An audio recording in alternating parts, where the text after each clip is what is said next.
Şəmkir sakininin toyda yeyib içməsi ona qanlı hadisə törətməsi ilə baha başa gəlib. Rayonun Kür qəsəbəsində sərxoş şəxs mübahisə zəminində iki qardaşı bıçaqlayıb. Onlardan biri ölüb, digərinin vəziyyəti isə ağırdır. Mübahisənin nəyin üstündə baş verdiyini prokurorluq araşdırır.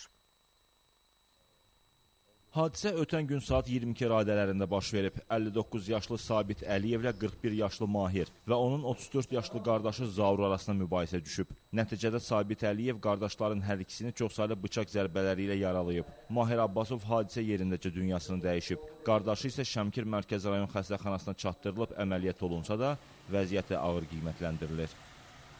Saat 20:40-da cərrahiyyə şöbəsinə qarın boşluğunun ön divarına boşluğa keçən kəsilmiş, deşilmiş yarası diaqnozu ilə daxil olub. Xəstə təcil əməliyyata götürüldü. Xəstəyə lazım yardımlar olundu. Xəstə əməliyyatdan çıxıb hal-hazırda reanimasiya şöbəsindədir. Sabit Əliyev cinayəti törədəndən sonra hadisə yerindən qaçsa da Şəmkir polisindən gizlənə bilməyib. O saxlanılaraq istintaqa təhvil verilib.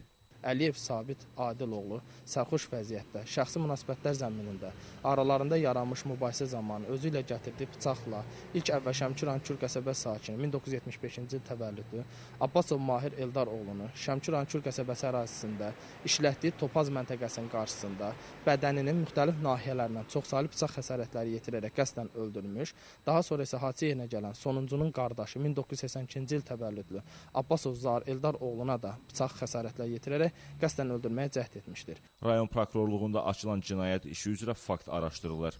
Fərid Mehdizadə, Natiq Hüseyin, Elton Cabbarlı, Kamran Layiçzadə, Şəmkir.